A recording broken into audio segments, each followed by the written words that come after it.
बिस्मिल्लाहिर्रहमानिर्रहीम। अस्सलाम वालेकुम। स्टार्ट 301 लेक्चर नंबर 2 करेंगे। लेक्चर नंबर 1 में मैंने आपको बताया था कौन कौन सी चीज़ें करनी है। आज की वीडियो में मैं आपको बताऊंगी लेक्चर नंबर 2 के अंदर कौन कौन सी इंपॉर्टेंट चीज़ें हैं, पेपर पॉइंट ऑफ व्यू से क्या क्या पूछ सकते हैं।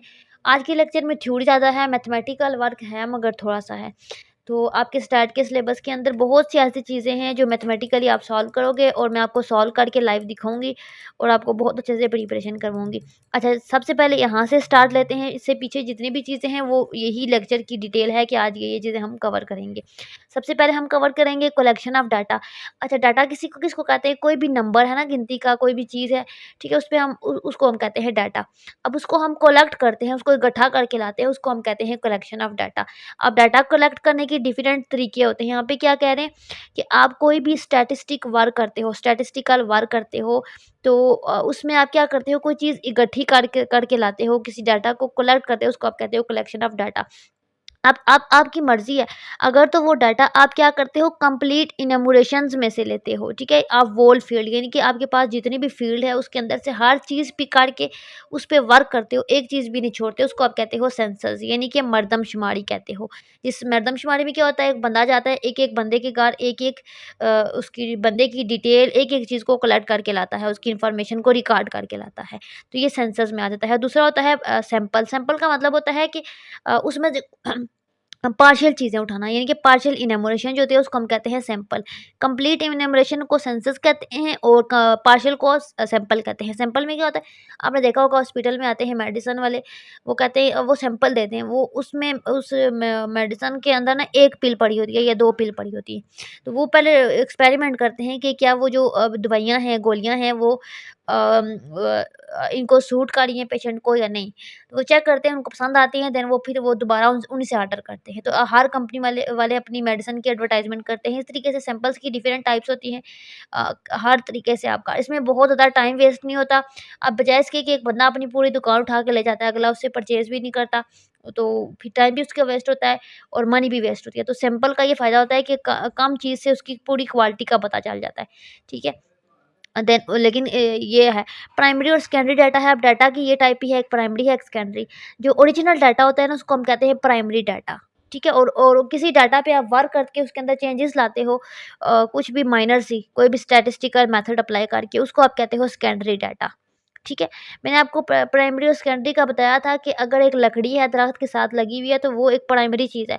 उसको तोड़ते हैं, उसको उसको तोड़ के उसकी चेयर बनाते हैं, उसमें पेंट करते हैं, उसको पॉलिश करते हैं और उसको एक वीआईपी शेप देते हैं, कोई स्टैटिस्टिकल कोई वर्क करके, स्टैटिस्टिकल वर्क नहीं, वैसे कोई वर्क करके, तो वो सेकेंडरी डाटा में सेकेंडरी फॉर्म में आ जाती है। ठीक है? इसी तरीके से प्राइमरी जो ओरिजिनल डाटा होता है और सेकेंडरी जो उस पे वर्क करके उसमें कुछ चेंजेस ला के हम उसको सॉल्व करते हैं।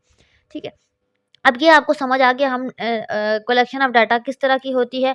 तो कलेक्शन ऑफ प्राइमरी डाटा की ये कुछ चीज़ें हैं, ठीक है? ये मेथड हैं। कलेक्शन ऑफ प्राइमरी डाटा के कुछ मेथड हैं, 1 2 3 4 5 6, ये 6 मेथड मैं आपको बताऊँगी कि ये क्या होते हैं डिटेल में। सबसे पहले है डायरेक्ट पर्सनल इन्वेस्टिगेशन, कि बजाय इसके हम डायरेक्ट एक बंदे के पास जाते हैं और पर्सनली उससे इन्फॉर्मेशन लेते हैं, उससे इन्वेस्टिगेशन करते हैं और कोई भी इंडिविजुअल जो भी हमारा कंसर्न है यानी कि जो भी काम है हमें अपनी फील्ड से रिलेटेड उससे रिलेटेड उससे पर्सनली क्वेश्चंस करते हैं, इन्फॉर्मेशन लेते हैं, उसको हम कहते हैं डायरेक्ट पर्सनल इन्वेस्टिगेशन। अब इसका फ़ायदा क्या होता है कि एक बंदे से आप डायरेक्ट पूछ रहे हो तो आपको सच्ची बात पता चलती है, एक्यूरेट बात पता चलती है और कंप्लीट बात पता चलती है। लेकिन इसमें खर्चा ज़्यादा होगा, टाइम ज़्यादा लगेगा और when area is covered it is vast, यानी कि जितना ज़्यादा दूर होगा उतना ज़्यादा टाइम लगेगा, पैसा लगेगा। ये मेथड हम लेबोरेटरीज़ में ज़्यादातर यूज़ करते हैं, ठीक है? इसमें अब इनडायरेक्ट इन्वेस्टिगेशन का मतलब है कि बंदा डायरेक्ट नहीं जा सकता, उसके पास कोई ऐसा सोर्स नहीं है कि वो जाए और उससे डायरेक्टली ये डील कर सके। अब इस केसेस में क्या करता है, वो कोई थर्ड पार्टी होती है, कोई और तीसरा बंदा होता है या कोई विटनेस कहते हैं गवाह को। ये मैंने अंडरलाइन करके इसके यहाँ पे मीनिंग लिखा हुआ है, ये हाइलाइटेड हैंडआउट को आपको मेरे ग्रुप में मिल जाएँगे। ग्रुप का लिंक मैं इस वीडियो के डिस्क्रिप्शन में ऐड कर दूँगी, ठीक है?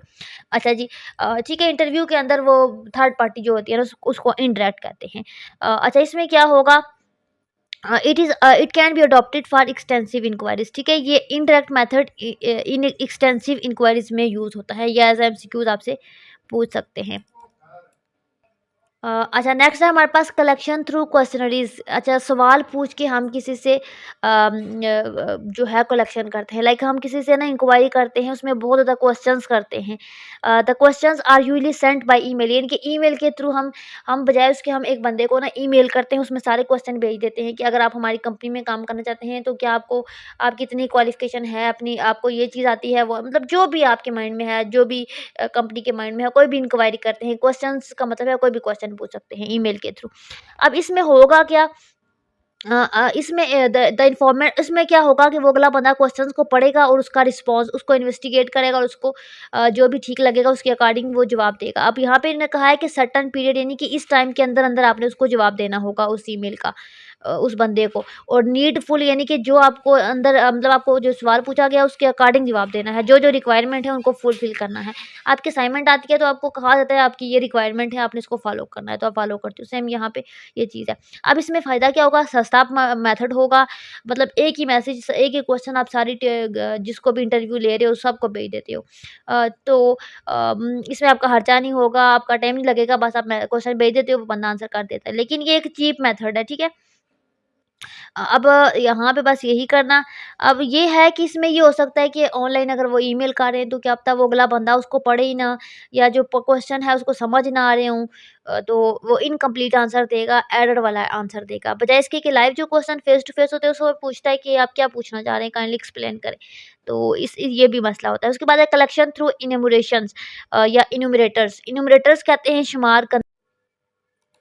अच्छा, इस मेथड में क्या होगा, इस मेथड में देखिए इन्फॉर्मेशन एक ट्रेन बंदा होता है जो एम्प्लॉय होता है उस कंपनी के अंदर, वो मतलब उसके थ्रू होता है। तो इसमें ये होगा, ये एक रिलायबल मेथड होगा क्योंकि जो बंदा होगा, जितना बंदा ट्रेन होगा ना, जो इस मसले को डील कर रहा है, जो कलेक्ट कर रहा है डाटा, जो बंदा है, जो इन्यूमरेटर है, यहाँ पे वर्ड इन्यूमरेटर यूज़ हो रहा है।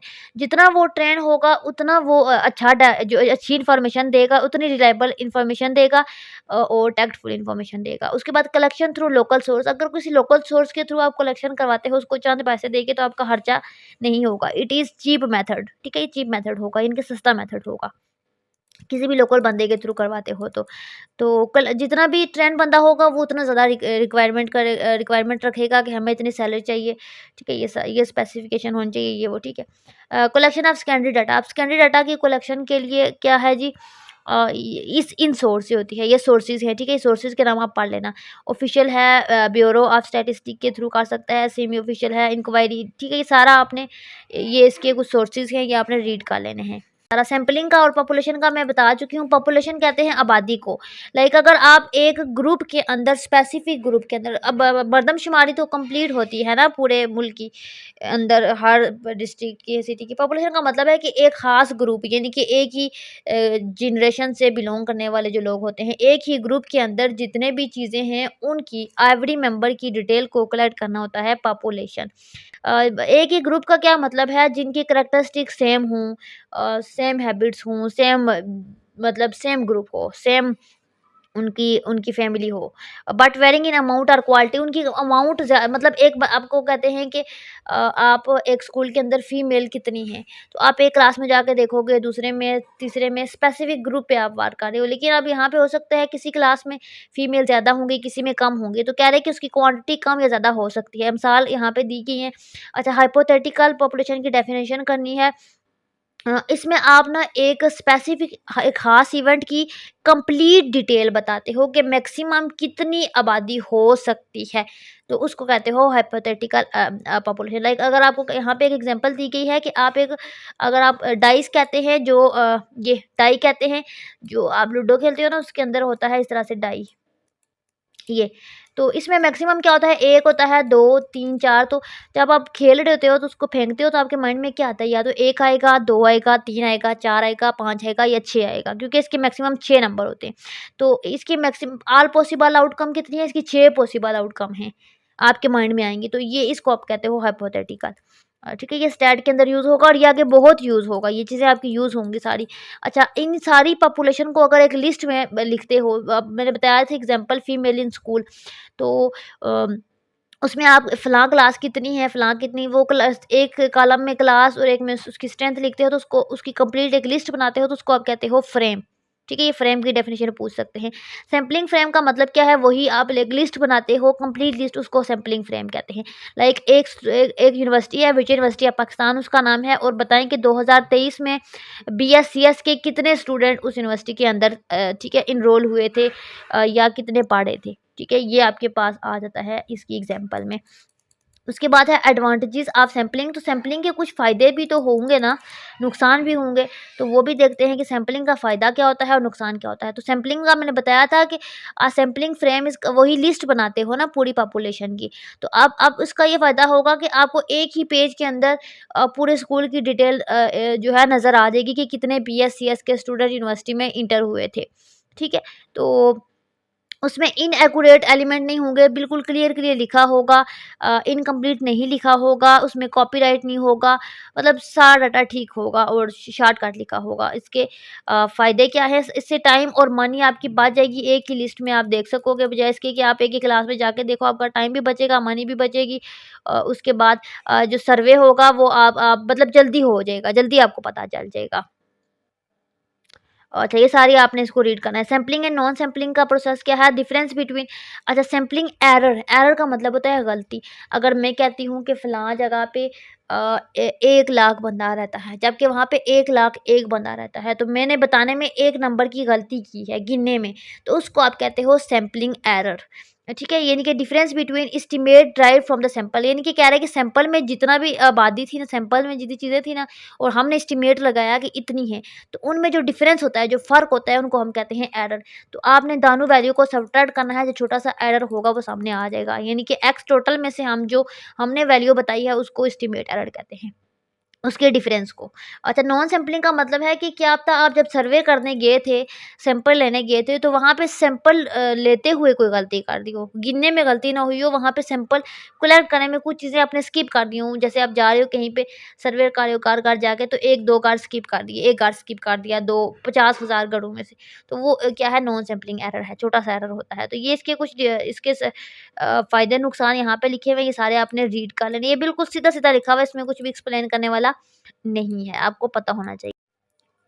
अच्छा, नेक्स्ट है non random sampling. Non random sampling का मतलब है जिसमें आप एक स्पेसिफिक यूनिट उठाते हो पूरे सैंपल में से, ठीक है? यानी कि एक पर्सन की जजमेंट पे, उसको हम कहते हैं नॉन रैंडम सैंपलिंग या फिर परपोज़िव सैंपलिंग। लेकिन अगर एक नहीं उठाते on every important type of sampling, यानी कि हर इंपॉर्टेंट को उठाते हो अहम अहम चीज़ों को, तो उसको कोटा सैंपलिंग कहते हैं, ठीक है? कोटा आपको अक्सर आता होता है कि इतना कोटा होगा, जो आपके लिए अप्लाई करते हो तो वहाँ पे लिखा होता है कि एलिजिबिलिटी क्राइटेरिया या इसमें कोटा इतना होगा, तो ये सारा उसमें लिखा होता है। तो यही वही चीज़ है, interview is restricted by quota control. तो जो आपके इंटरव्यूज़ हैं इसी वजह से वहाँ पे भी यही चीज़ यूज़ होती है। जैसे आप यहाँ पे देखें, इन्होंने मिसाल दिया है कि एक अगर आपका इंटरव्यू होता है तो उसमें आपको बताया जाता है कि मैरिड वुमेन होंगे, इतनी एज होगी, इतना इनका ये डिटेल होगी, तो वो इस इंटरव्यू को दे सकते हैं, तो वो जाते हैं देने। जिनका नहीं लिखा होता उनको पहले पता चल जाता है, प्रॉपर एक कोटा सेट किया जाता है, तो वो नहीं जाते। ठीक है, ये सारा इसमें आ जाता है कोटा सैंपलिंग में।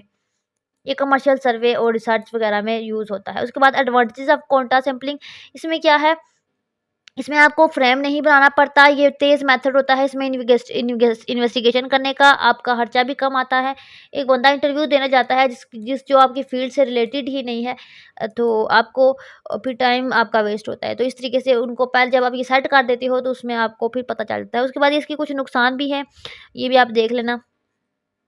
इसको आप बस जो मैंने किया है यही रीड करना। रैंडम सैंपलिंग है, रैंडमली कोई भी बंदा चूज़ कर लें, ठीक है? इसकी कुछ टाइप्स हैं, ये आपको टाइप्स के नाम पर रैंडम सैंपलिंग की डेफिनेशन और उसकी टाइप्स के नाम को आपको पता होना चाहिए। ये इसमें रैंडम सैंपलिंग का रैंडमली कोई भी आप पिक करते हो, जैसे लॉटरी मेथड होता है कि वो पर्चियाँ फेंकते हैं, एक उठाते हैं जिसका भी कुछ भी निकल आए, तो वो कहते हैं कि कुछ भी कहीं किसी में गाड़ी होती है, कुछ पर्चियाँ आप बस यही करना है। इसमें हाँ, ये एक एग्ज़ाम्पल आपने करनी है, ये इम्पोर्टेंट है। ये इस तरह के मिड में और फाइनल में आते होते हैं। अच्छा, इसमें आपके पास ना अगर कहते हैं कि आपकी ना यहाँ पे एक एग्ज़ाम्पल है कि आपकी यूनिवर्सिटी है, उसमें 1000 स्टूडेंट हैं। वेट, ये 1000 टीनेजर स्टूडेंट हैं। ये टीनेज का क्या मतलब होता है? जो 13 से 20 साल के कम उम्र बच्चियाँ या बच्चे होते हैं, ठीक है? किसी भी स्पेसिफ़िक कंट्री के अंदर। तो आपको कहा गया है कि आपने 10 रैंडम सैंपल इसमें ना एक टेबल बनाना है, और उसमें मीन एज निकालनी है और ये चीज़ें फाइंड आउट करनी है सारी। तो इसमें क्या है, एज आपने सब लिखी 13 साल के, 14 साल के, 15, 16, 17, 18, 19। अब 13 साल के कितने स्टूडेंट थे 1000 में से, वो यहाँ पे लिख लिए। 14 साल के एक 61 थे, 15 के इतने थे, सारे लिख लिए और सबको प्लस किया तो 1000 ही बना। अच्छा, बेसिकली हमने ना मीन निकाला था, उसके लिए हमने सबसे पहले क्युमुलेटिव फ्रीक्वेंसी निकाली है। क्युमुलेटिव फ्रीक्वेंसी निकालने का तरीका क्या होता है, जो आपके पास फ्रीक्वेंसी होती है ना पहली वाली, वो एज़ इट इज़ आएगी। यहाँ पे 6 है तो 6 एज़ इट इज़ आएगा। उसके बाद नेक्स्ट वाली फ्रीक्वेंसी में प्रीवियस वाली ऐड होगी, तो पिछली हमारी क्या थी, 61 थी, नेक्स्ट वाली, और पिछली 6 थी, तो 61 प्लस 6 करेंगे तो वो 67 आ जाएगी। सेम इसी तरह हम सबको करेंगे, इसी तरीके से हमारे पास नेक्स्ट है 270। ठीक है, 270 में 61 ऐड करेंगे तो 337 आ जाएगा। इसी तरीके से 491 में पिछली करेंगे तो हमारे पास इस तरीके से फ्रीक्वेंसी आ जाएगी और ये आपको टेबल शो हो रहा है, सारी फ्रीक्वेंसी एज़ इट इज़ आ जाएँगी, आपने ये ट्राई भी करना है। ये मैं आपको टेबल ड्रा करना भी सिखाऊँगी, बहुत से स्टूडेंट कहते हैं कि हमें मैथमेटिकल वर्क टाइप करना नहीं आता। उसके बाद है सैंपलिंग नंबर, तो सैंपलिंग नंबर में जो भी आपकी क्युमुलेटिव फ्रीक्वेंसी होगी ना, आपने क्लास बनानी है, उससे 1 नंबर पिछले वाली क्लास बनानी है। तो सबसे पहले नंबर पे हमारे पास 6 है, तो बेसिकली 0 से हम 5 तक क्लास बनाएँगे। इसी तरीके से नेक्स्ट क्लास हमारे पास 61 नंबर है ना, और इसकी फ्रीक्वेंसी 7 है। तो हम 6 से लेकर ना 66 तक बनाएँगे, 1 नंबर पीछे तक बनाएँगे। इसी तरीके से हम सारी क्लासेस को बना लेंगे और यहाँ पे इस टेबल के अंदर लास्ट कॉलम में एंटर कर देंगे। अच्छा, नेक्स्ट अब आपने ना बेसिकली मीन निकालना था, तो मीन का फ़ॉर्मूला होता है एफ(x) डिवाइडेड बाय एफ। ठीक है, यहाँ पे एफ(x) आपके पास फ्रीक्वेंसी है और एक्स आपके पास एज है, ठीक है? और एफ आपके पास फ्रीक्वेंसी है। अब यहाँ पे देखिए आपके पास एक एफ वाला कॉलम है, एक एक्स वाला कॉलम है, तो इन दोनों को मल्टीप्लाई करोगे तो एफ(x) आ जाएगा। ये सारी टर्म आपके पास हो जाएँगी मल्टीप्लाई।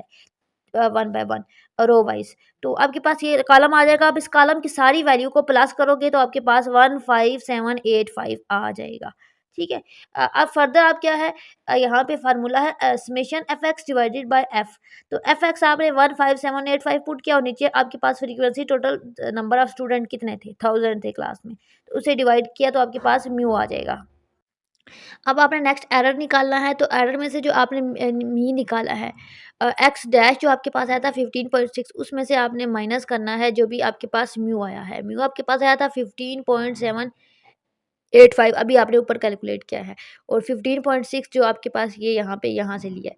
तो इसको सब्ट्रैक्ट करेंगे तो आपके पास माइनर सा डिफरेंस आएगा, दैट इज़ -0.1। मैंने आपको बताया था एरर जो होगा वो छोटा-सा होगा। तो उसको माइनस किया तो एरर निकाल लिया। अब इसके बाद ये आपने नाम याद कर लेने, आप आपसे पूछ सकते हैं। यहाँ पे लेक्चर कंप्लीट हो गया है, होप कि आपको समझ आ गया होगा। आज के लेक्चर से रिलेटेड आपकी कोई भी क्वेरी है, कोई भी क्वेश्चन आप कमेंट में पूछें, मैं आपको गाइड करूँगी। बाकी आपको व्यू से रिलेटेड कोई भी हेल्प चाहिए तो स्क्रीन पे जो आपको भी नज़र आ रही सारी हेल्प आपको मिल जाएगी। आप हमसे कॉन्टैक्ट कर सकते हैं। बाकी चैनल को सब्सक्राइब करें, लाइक करें, दुआओं में याद रखें। अल्लाह हाफ़िज़।